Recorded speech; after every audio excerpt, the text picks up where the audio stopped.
I picked 3 popular romance books, and today we're gonna see how far I can get into each one without cringing. As someone who mostly reads mystery crime novels and the only romance I go for is dark academia, it will be a fun surprise when they don't die in the end. I also created this tier list where I'm gonna rank each book after hopefully finishing them. If not, that's totally fine because there's also a category for that. Starting with the S tier, which is so good, 4 or 5 stars, loved it. Then A for alright, 3 stars, pretty good. You know, nothing life-altering like some of these reviews say. C for I cringed, whether once or 10 times, but still finished the book. Then lastly, D for did not finish. Trash. I cringed so hard I couldn't finish the book.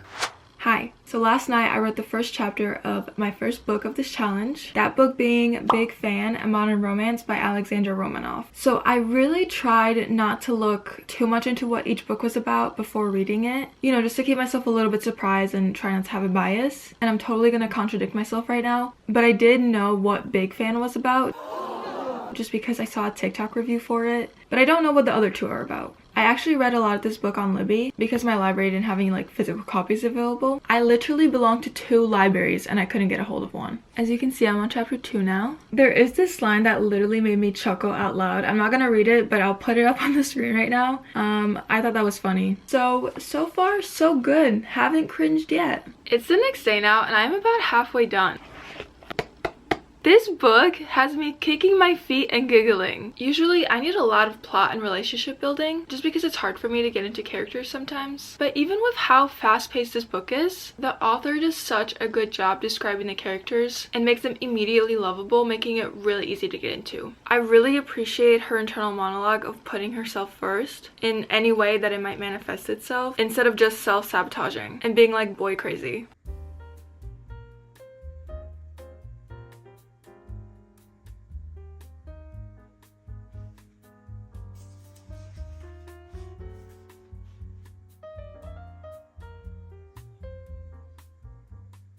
I think this is the fastest I've ever read a book. Granted, it's a relatively short book. I read all of it in just 2 days. I did not want to put it down. This is just like such a fun story. The conflict makes sense. Nothing is annoyingly drawn out. I would give it like a 2 out of 5 on the spice scale. You could very easily skip those scenes as well. Also, how cute is the cover? This is like embossed on there. We need to be released from the prison that are those vector cartoon covers.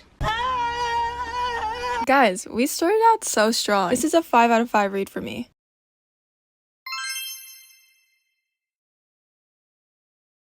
Before we move on to the next book, I gotta show you guys this. This is so cool. At the end of the book, it tells you to go to their website, and they have like a lot of bonus content on there. They even have links to fan fiction. I've really never seen anything like this.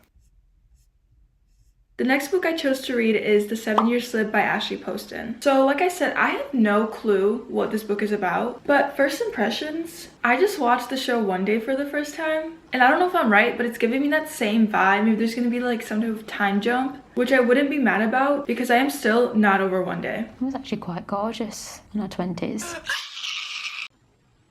Okay, I'm only 6 pages in. This is a little rough, I'm not gonna lie, but I'm gonna continue and persevere.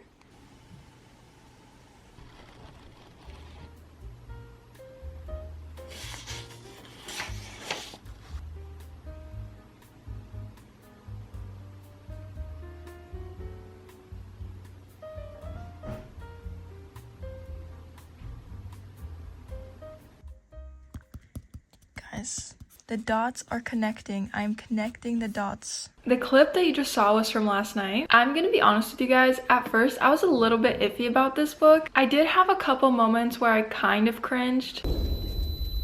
I think I was just riding the high that was the last book. Because I love that book so much, I had like weird high expectations. I don't know if you noticed how much more into the book I am than I was last night. I just spent over an hour reading this book, and I didn't even realize that I was reading for so long. That is when you know. It took me a little bit to get into this book, but now that I'm here, I'm so glad I stuck with it because it's so good. I love a sense of humor in a book. I feel like that's kind of hard to do because all you're relying on is your tone being perceived in the right way, but this book does a good job in that. I laughed out loud multiple times. Like once I finish this clip, I'm going back to reading this book because it is so good. This is gonna be kind of a slight spoiler alert, so if you haven't read the book, just skip ahead like 10 seconds. When he said, "It was nice to see you again,"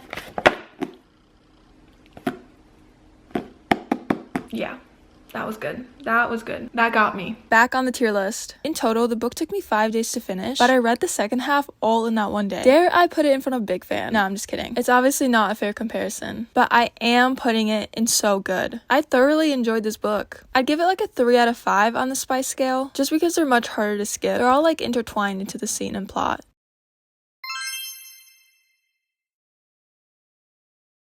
Last but certainly not least, the third book that I'm going to be reading is Just for the Summer by Abby Jimenez. Listen, I'm not lying when I say I don't know what this book is about, but when I was researching what books to pick for this challenge, I did happen to glance and see that this book is part of a series, but I googled it and it said that I can read this book on its own as a standalone. So I haven't read the other books in the series, which I really hope doesn't make me miss anything or cloud my judgment too much. Please don't yell at me, I'm sensitive. I know, but it should be fine, hopefully. I always hear praise for this author. I follow Haley Pham and I feel like she really loves anything by her, so I'm trusting her word on this. It's also the most highly rated book out of the other two. It has a whopping 700,000 reviews on Goodreads, which is crazy. So it's a couple hours later now. I read about 90 pages.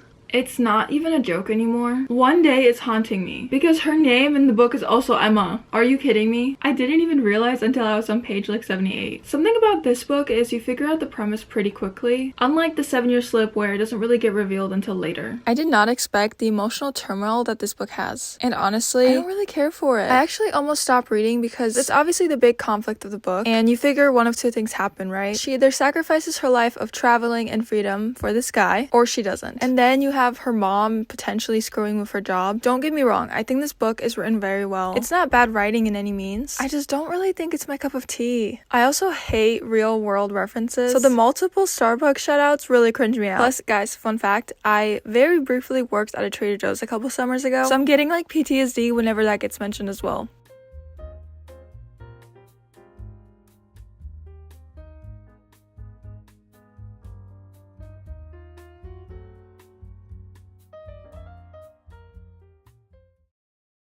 Okay, maybe I was being a little bit harsh earlier because I do think the ending was perfect, but if it had gone any other way, I would have hated it. Like where I thought it was gonna go.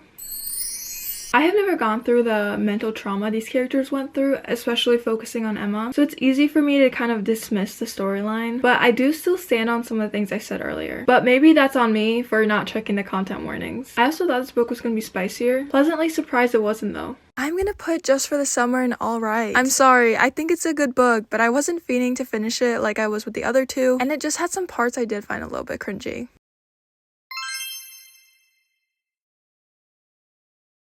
And there we go. This was such a fun challenge. I'm really surprised how much I actually ended up loving the books in the genre. Crazy! It's like they have good reviews for a reason. Let me know if you would like to see more of these in the future. Maybe even exploring different kind of genres. I think that also could be so fun.